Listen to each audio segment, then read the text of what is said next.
Okay, one, two. Yes, sir. Yes, sir. Okay. Welcome to the Cold Hard Facts Podcast. I am DNA, the only one, the one and only, of course, back again once again. And I have a very special guest today with me, Yung Savoye, aka Jacob. Either or works. Yeah. Whatever you prefer. Yeah. So yes, this is take two.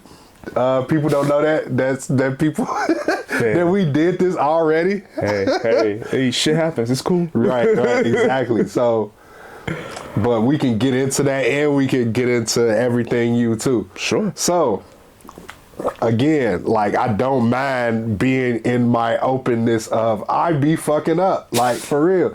I really don't mind it at all, because blame DNA is literally gonna be a shirt one day. Blame DNA because he did it wrong. He did it wrong. It's his fault. Because I record the entire interview, all 45 minutes of it, and the audio was basically not there. It happens. And who's better to talk audio with than you? Fair. I mean, I've had my fair share of fuck ups. It happens all the time. You know what I mean? Any recent ones? For sure. Can you talk about one? For sure, yeah. The most recent one that was almost like detrimental, just because, it was a major label release, was for Mellow Bucks's EP that she dropped earlier this year. Her song with Chucky, the files basically, just because like she'd done it on like an Atlanta trip, so like the files I had been given, there was one version of the song where like the folder had the name on it. And then there was another one where it just had the date, and I didn't even know about that. I glossed over it because I'm just like, oh, well, the song is the one with the title on it. So I mixed that. It didn't have our full hook. It just had 4 bars of a hook. So I was just like, oh, I'll just double it up. Like, we'll be cool. Like, it had been sitting there. The project had been mixed at least a month before it dropped. And she just happened to like listen through it all like 2 or 3 days before it dropped. And was like, that shit fucked up. And when she called me, I was just like, bro, like, I mixed the one that had the title on it. Like, it just makes sense. And she's like, nah, like, here's the real version. I was like, I've never heard this in my life. Like, but cool. Like, I'll mix this down. I got it right within like an hour, sent it over. And that was definitely just like one of those moments where it's just like, fuck, I don't know if we're going to have this like ready for delivery. Because usually like you have to hand something in at minimum like 10 days before, like when you're working in the label system. I don't know how they figured it out, whatever, that's beyond me and my pay grade. Right. But they did. And that was probably like the biggest one where I was like, shit. Yeah. Like, because if you're not like working with files and shit, like the A&R, the manager, the exec, they're not gonna understand it. They're just like, oh, he fucked up. Yeah, absolutely. when it's like, no, I think 9 out of 10 people would be like, oh yeah, the one with the name on it. Right. It's the one I should mix. Because for every other song from that trip, the one with the name on it was the one I mixed. Right. So yeah, you know what I mean? That happened. Sometimes it's like Atmos stuff. You have little fuck ups and you just, fix it, own up to it, fix it real quick. You'll be fine. Right. Like, shit happens all the time. I got something downloaded right now because I fucked up on it. So you take your time to go through it. Yeah, no, it happens, man. Yeah, but yeah, like, this don't happen frequently to me. This is like the first time ever this happened, and that's because I'm working with new acute equipment. Yeah. So yeah, like, price is going up. Yeah, price is going up. But also, like, recently you had something on Naomi G project that you worked on. For sure. Yeah. So talk about that. I know y'all probably got a bunch more that we ain't heard. For sure. We definitely have shit in the tuck. In terms of making music together, things have slowed down a bit. Excuse me. Not because of anything personal, more so just like she's been busy, I've been busy, and really just like trying to find the time with our schedules. But for the project, super proud of her. It's fire. Like, everything sounded really good. Got to produce, mix, and master. Record, produce, mix, and master 3 out of 8 of the tracks, and then got to master square one. So worked on like half the project. Right. And then the other half, Lamar Creation, very talented singer-songwriter, multi-hyphenate. mixed and mastered the other half. And I think we both did a really good job. And yeah, I think the sounds complemented each other and everything felt really smooth. Like it's a good ass project. I'm proud of it. Yeah, definitely. Can you talk about which ones exactly you put your touches on? Do you remember off the top? I know, so Square One, I know I mastered that one. Muse, I remember that one just because I just was in a vibe. We were both just in a vibe that day. And I just felt like the beat came out super fire. The other two, I'm drawing a blank. My bad. That's on me. I know you said it's cool if I look at my phone. Yes, it's absolutely cool because people, like, I don't always give grace to, but you're one of those. I appreciate it. Thank you. Like, no. Because it's just, after working on so many songs in a year, it'd be like, wait, what? Detour. And then, what's the price might be like my black sheep of the four, where like I know not everybody's gonna love it, but I do love that song a lot. So yeah, no, just really proud of her. It's a good body of work visually. Like the visual language she has for it has been great. The content's been really cool, and she's been like receptive, you know, to my ideas for that on that end too. So it's been cool, man. Just like a great collaborator. Right, for sure.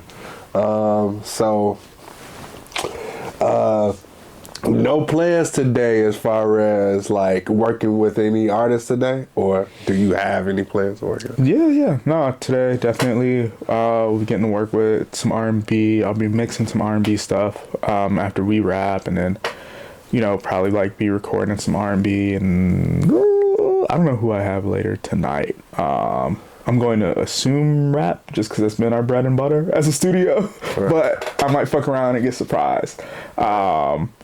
Definitely that. I know I got a new mellow record to mix, if not later tonight, like if I'm not fucking cooked, then like early tomorrow morning. Okay. So definitely just like a lot in the tuck. Just trying to stay in motion. Just keep stuff pumping. So shit. When do you calm down during the holiday season? Because it is the holiday season coming up. Or no? No. I mean, technically, it's not. It's Q4 in terms of the actual year, not in terms of like financial stuff. But like for Q4, like that's when things like really pick up. Okay. Just because like labels are trying to push everything out before they go on break. Like, exactly. I mean, for viewers who don't know, labels go on break. We don't, but they go on break. They don't go on break either. Yeah, you know what I mean? They'll go on break anywhere from like December 10th through the 17th.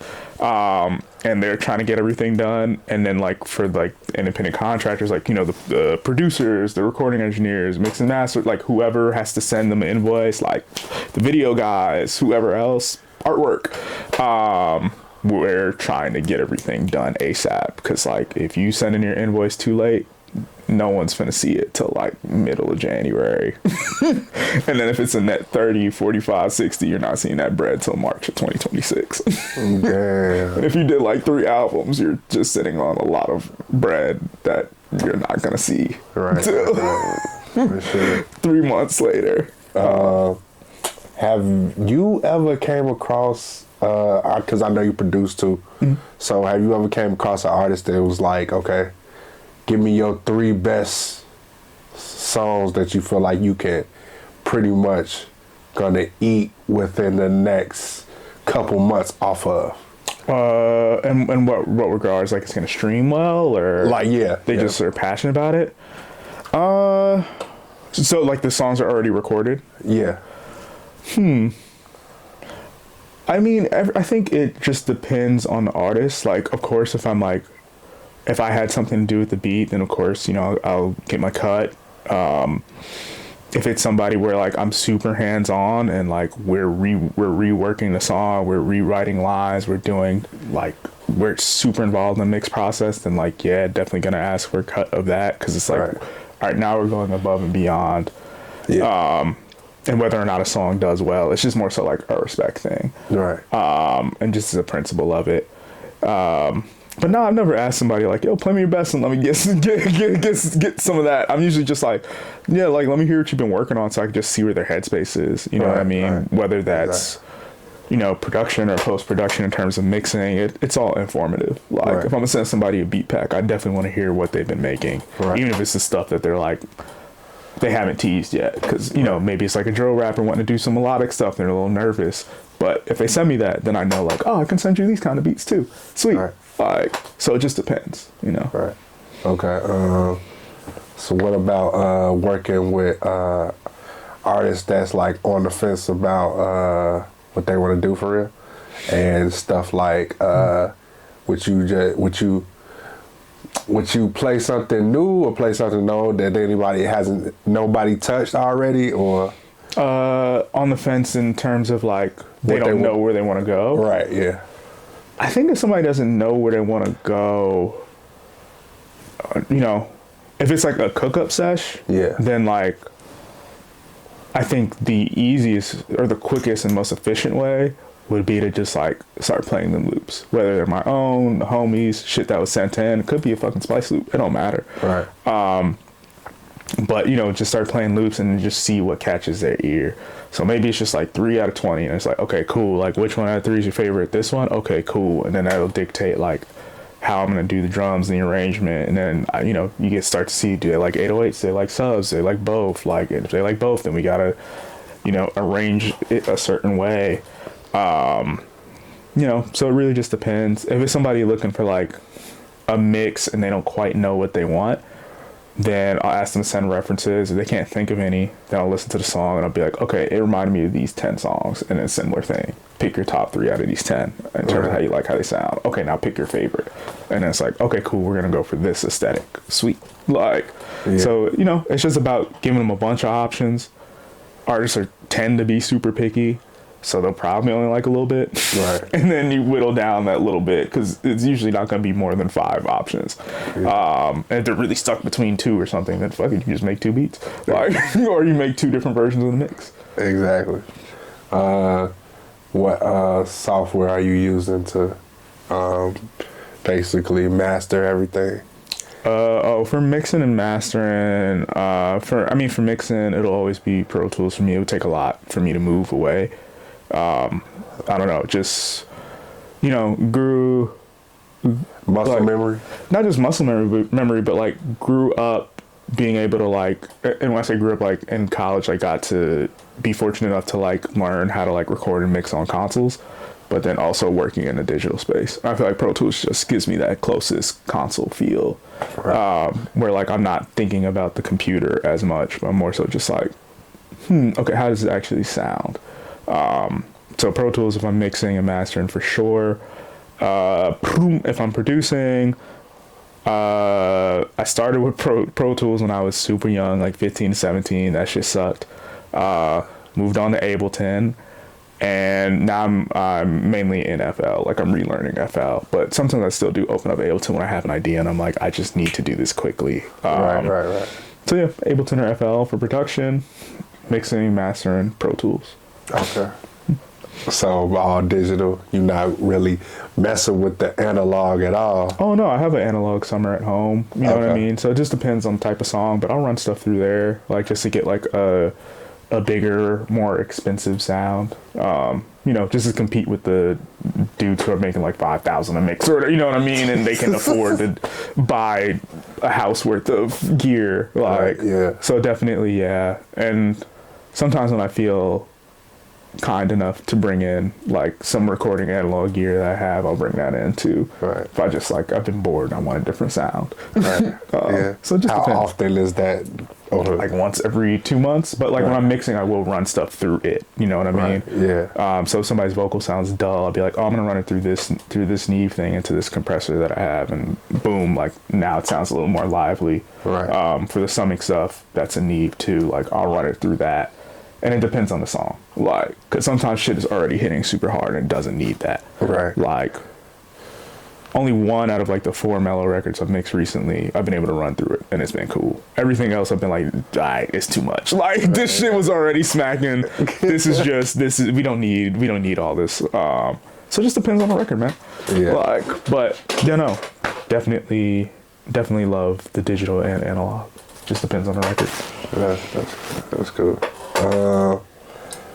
So have you now recently been into the live shows?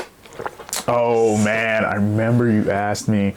The original one live. I haven't been to anything live maybe since like festival season. This is probably really terrible of me, but I have not been to a live show I think since like Summer Smash. It's been like 4 months. Okay, That's on me.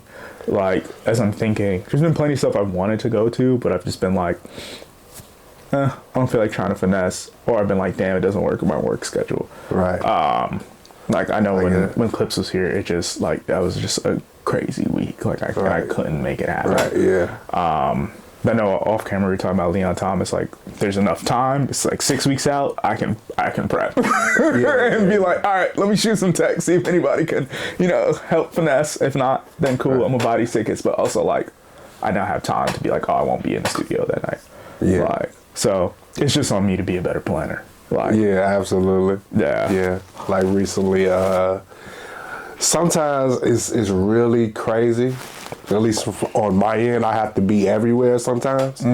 Like, like literally, I want to say last week, I had the listening party.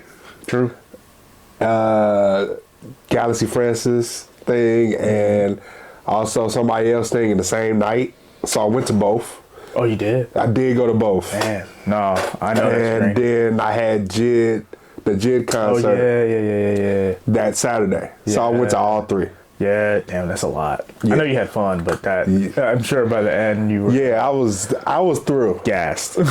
No, for sure. I mean, while you're talking, it reminds me of, I think it's the Doechii record Wait, where like, at the end, she's talking about like, you gotta make music, but you gotta pay for this, and you gotta make time for this person, and da da da da da da da. That's always what runs through my head. It's just like, okay, I gotta be at the studio, and I gotta record, I gotta mix this record, like, I gotta spend time with my lady, like, I gotta call my mom, I gotta hang out with my friends, like, my cats are gonna fuck shit up if I'm not there to hang out with them a little bit, like, you know what I mean? And then I need me time. So it definitely, it's adulting. Shit is. Yeah, for real. Yeah, it's tiring. Yeah. So like, you definitely got to hit the brakes a little bit, and then take time for you. Bro. Yeah. So trying to think. So anything you've been listening to lately that you just been like, oh my God, I wish I had my hands on that. Like, yeah, I hate when that happens. I'm not gonna lie, because usually I find out like there's like one little connection or something that could have made it happen. I hope I'm pronouncing his name right, but Odil's project that he dropped earlier this year, we were talking about that, like, fire. Wish I had something to do with that. And my bad, I'm just scrolling to see what I've been listening to recently. I honestly like Tia Corinne's project a lot too. Yeah, that was really good. Yeah, like I wish I could have had anything to do on that. Like, shit, it could have just been recording, and that would have been fun. Right. Because she's just super fun to me. I've enjoyed her for like years now. This is out of left field. Alabama Shakes dropped a single like a month ago. That shit sounds magnificent. I know their whole process. I've researched heavily. I couldn't do anything better than like anybody they have on their team, but I wish, because it sounds expensive, lush, out of this fucking world. Dijon's record is fire too. On some Ignis shit, Glock 40 Spaz's shit is fucking fire. Like, yeah. Oh, and K-Tronada has been in my rotation a lot too recently. Okay. Kind of all over the place, but I think like, as long as the artist is being true to the aesthetic and it sounds good, I just wish I could have, and even if I couldn't have been a part of it, just like been a fly on the wall. Right. Like, K-Tronada don't need no fucking help, but I would have liked to have like been like, you need coffee, you need somebody to roll your blunt, like what you need? Like, I'll just sit here and watch. Like, yeah. So recently I've been like in love with what T-Pain is doing, as far as he brought, true. He's brought in everything, like, and he's watching everybody. He's been letting everybody see the whole process of everything. Yeah. So, is that something you interested in doing, like doing live streams and? Yeah, for sure. I think the thing that is definitely a bummer about Chicago, as much as I fuck with drill music, is like it's hard to do the stream shit just because people legitimately want to harm other people. Like, so there, you know, there's been moments where I'm like, damn, it would be really cool, like, you know, if I could, you know, have X artists in the room, like show how things are recorded, and then like we do like a light mix down, you know, or just even show like the energy between like engineer and artists while they're thinking of an idea and they're like, ooh, what do you think of this? Like, what, you know, what should I do for the next bar? Like, or how should my spacing be? So definitely something I've been thinking about. Was talking to one of my assistants about it this weekend. I know for sure in the future I'll be doing like more like mix breakdown or live mix stuff, but it's always more exciting whenever the artist is in the room. You know what I mean? Like, right. We're talking about the Leon Thomas show, you're paying to see him, you know, yeah. not the mixer, you know what I mean? Or even the producers, as great as they are.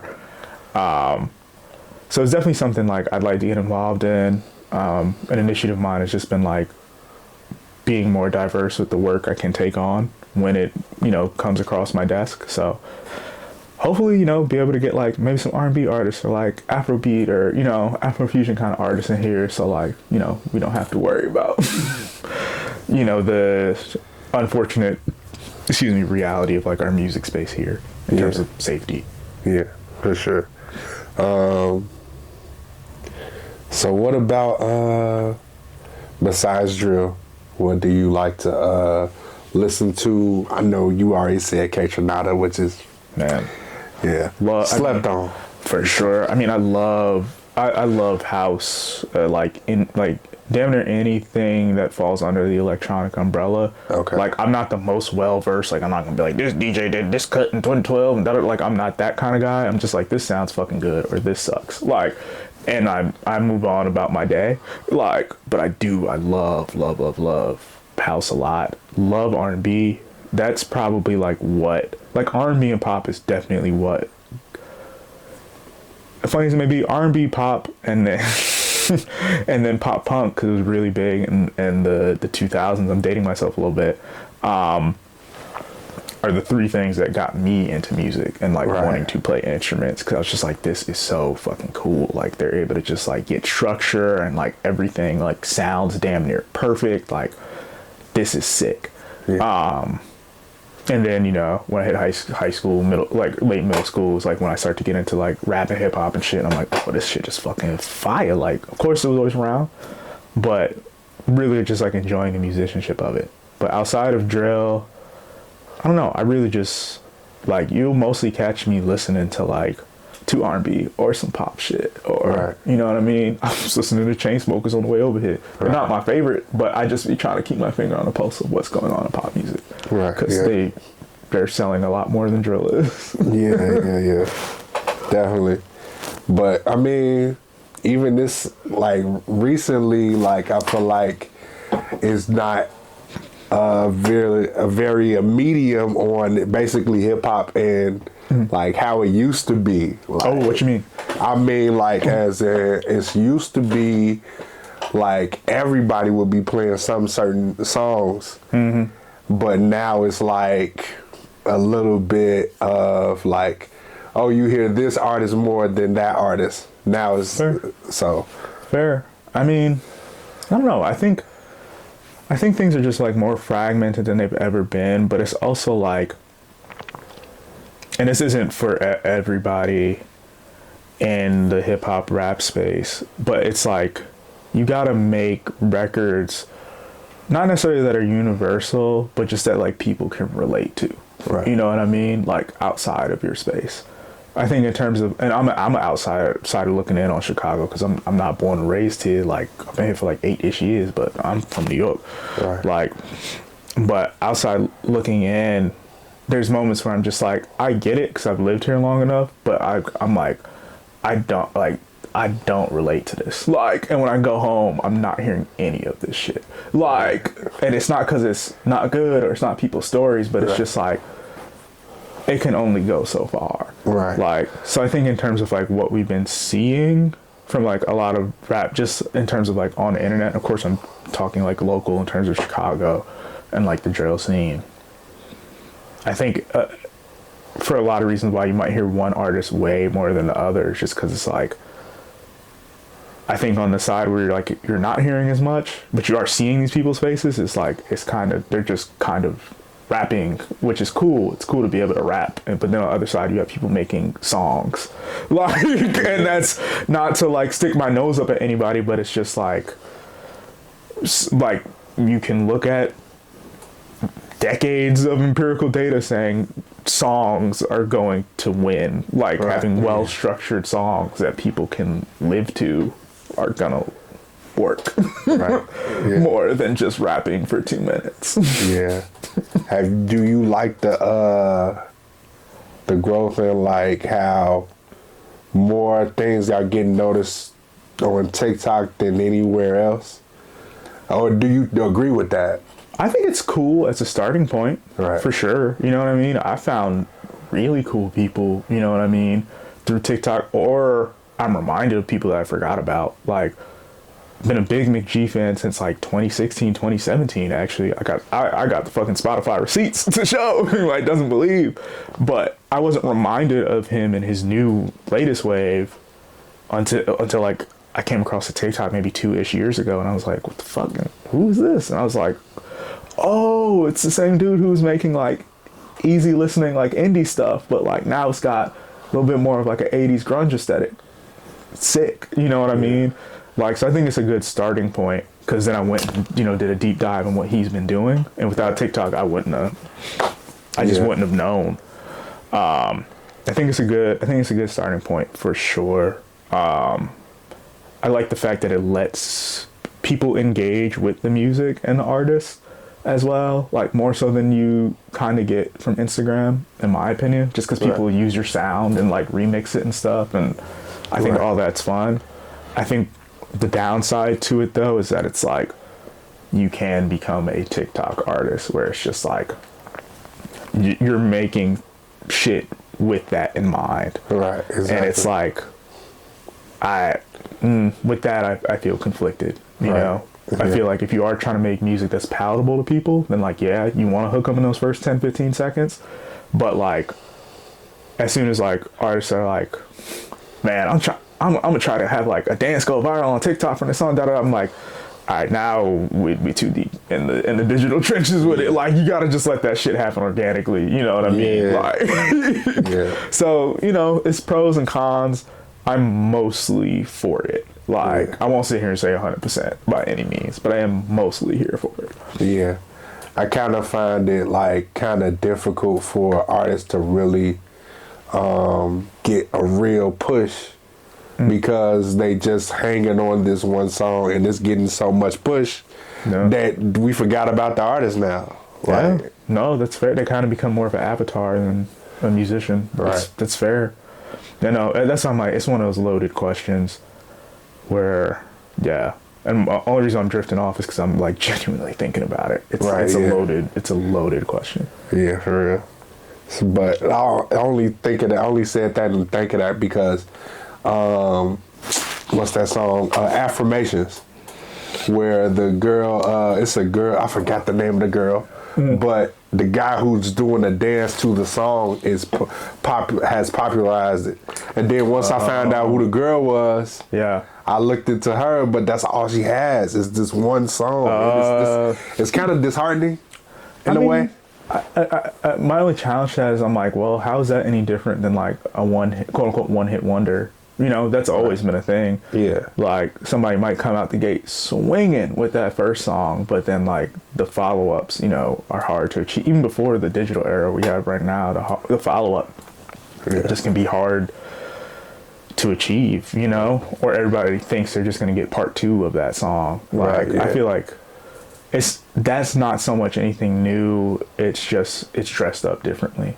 You know what I mean? Like, somebody could have had a one-hit wonder on fucking, this is super dating myself, TRL, MTV. Like, they could have, and it's going crazy, or it's 106 in Park, and they had the 50-day streak, and woo! And then you never hear from them again. You know what I mean? Like, but I do see what you're saying.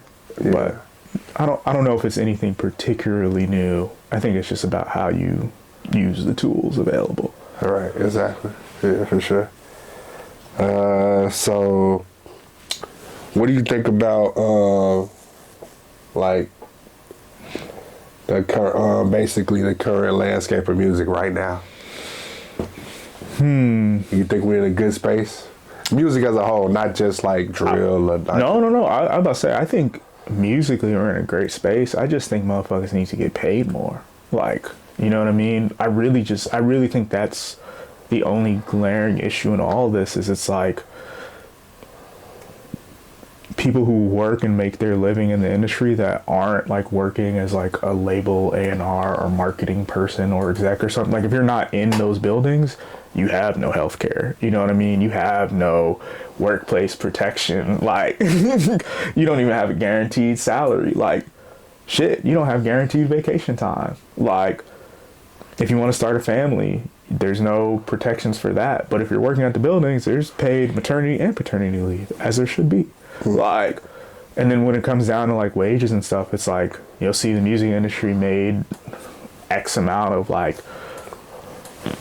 record earnings, but artists that the artist you were just talking about might have a hit, right?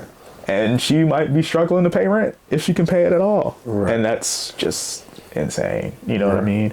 So I think musically we're in a great space. I'm finding fire new music every week, if not every day. Right. But is that person who's making fire music and maybe they're getting like 800,000 monthly streams on Spotify, which is great. Like, are they making a living off of music? Probably not. Right. Like, and that to me is like the fucked up part. Yeah. Like, yeah, you're right. You're absolutely right.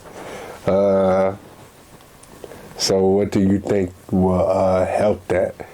Because I'm seeing is like doing a lot of direct to consumer type things, like fair, for sure. Going to YouTube as opposed to these other streaming platforms, just making your own page and just uploading everything through YouTube. Fair. I mean, YouTube doesn't even pay enough, in my opinion, at least from what I've heard. Right. Don't have personal experience yet.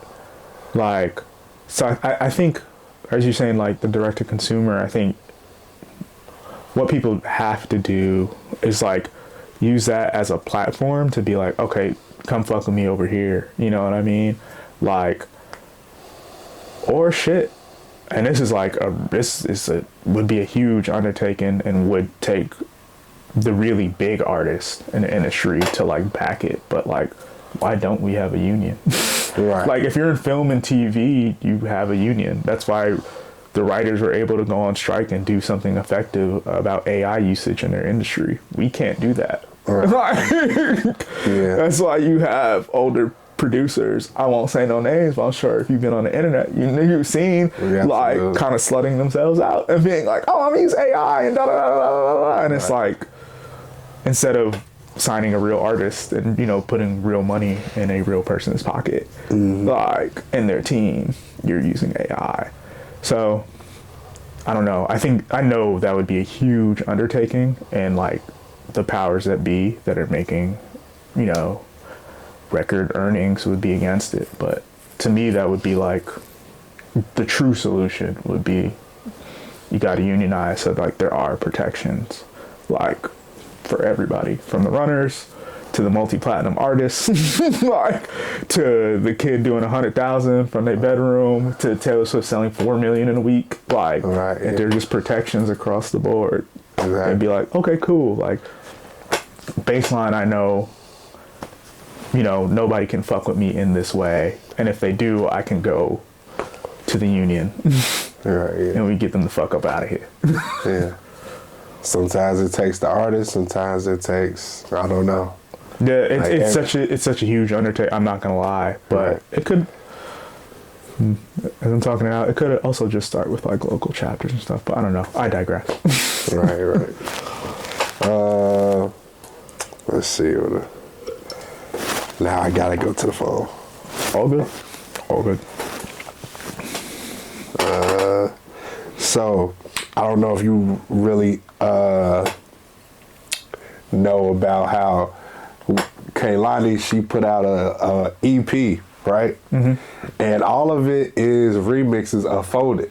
I haven't listened yet, but I'm very excited to. Yes. Do you think that's really like a crazy thing to see in today's time because they did do that back in the 90s. I was about to say that was a thing in the 90s and 2000s. Right, yeah. I mean, I'm born 97, so like I really got to see it in the 2000s, but that's a thing. I think too, like I'm Caribbean on my dad's side, so I'm used to like they call it a rhythm, which is just like whatever beat is most popular. You know what I mean? Like you see it in rap all the time. Exactly. Like when fucking Get In With Me was the hottest thing, like everybody had to Get In With Me remix. Like I damn near stopped coming to the studio because I knew if I had a random client they were finna do a Get In With Me remix. I'm like, I'm not trying to hear this shit. Like, but I don't think it's I think it's fucking sick. That's why I'm excited to listen to it. Just a lot of music has dropped in the last 2 weeks across the board, so I've been trying to just digest everything. But I think it's sick. Like some of the names she has is just paying homage like to just some of the greats that have like come before her across different eras. I think it's cool, man. I'm not gonna lie. I think if you have the means to do it, do that shit. Right. Yeah. It looks like the label spent a lot of money, if you ask me. maybe not. You don't know. She might be homies with them. They might just be like, let me just get my cut. Right. Like, true. You know, you're right. Like it go either way. Like, yeah. But to do that one song, it is a big song already. Yeah. So yeah, I thought that was pretty cool to see. Okay. So how are you a fan of a lot of people in the studio, or you just like to be just with the artist and that's it? Oh, I see what you're saying, man. I'm not, man. This is gonna be a hot take. I hate rap homies, bro. I'm not a fan. Actually, it's not even a hot take. I've said it before on my like small little IG platform. Like, and the only reason why is because it's just like if you're in the room and you're not like actively adding anything, but you're asking for a lot, it's just like, or you're distracting me from working with the artist. It's one of those moments where it's like, did you really need something from the vending machine that badly? That like this, like I now have to stop recording this song to like, you know what I mean? Like help you out. And, you know, this is instances where like I might not like have an intern or whatever here. Or it's just like, damn, did you need me to change? Because in our other room we have PS5. Did you need me to change the input on the TV that badly so you could play 2K? Like, you know what I mean? Like, did you need me to hit the talk back so you could like ask bro for the lighter? Like, is it that important that you smoke weed right now? Like, you who's not paying for the session, like who tries to hop in the booth and get free time and then spits the worst rap I've ever heard in my life. Like, I know I'm going on a diatribe here, I apologize. But nah, I'm cool with it when it's like it adds to the vibe. You know what I mean? Like, if I have a session with Mello and like we're going into that session and we're like we trying to make some shit for the girls, and she bring her homegirls, it's perfect because then we know if we're like on the right track. Like, if they genuinely enjoy that shit, like they finna start dancing and shit, and then we're like, okay, cool, we got some shit. Or if she says a bar and they all, like, that's a moment when it's like, okay, cool, like I know we're on to something. Like, sweet, we need this vibe. But when an artist is trying to just like lock in like a rapper and just like knock some shit out, especially if it's some melodic shit, like lead the homies like on the block, on the porch, in the crib, whatever, bro. Like, we gotta get this fucking work done. So I'd say 80% of the time I'm not a fan, I'm not gonna lie, because it's just grown men being babies. Like, for sure. Well, yeah, I ain't got nothing else. That was pretty much my last one. What a crazy note to end on. Yeah. I stand on what I said, though. No, I get it. I totally get it. I'm with you. 1,000%. But yeah, if you want to do shout outs. Oh, shit. Yeah, no, I mean, shout outs to the studio, shout outs to NMH. Shout out to everybody that's just like helped along the musical journey, you know, from teachers to mentors, people that have allowed me to sit in on their sessions, people that allow me to sit in on their sessions now. Like, shout out to the fam, my mom, my lady, love you. And yeah, man, shout out to DNA. I appreciate you, man. Yes, sir. That is it. That is all. And I'd like to end off every episode with this little quote that I do Like, Yes, sir. appreciate your haters because they love you just as much as the people that love you do. We are out. Yes, sir.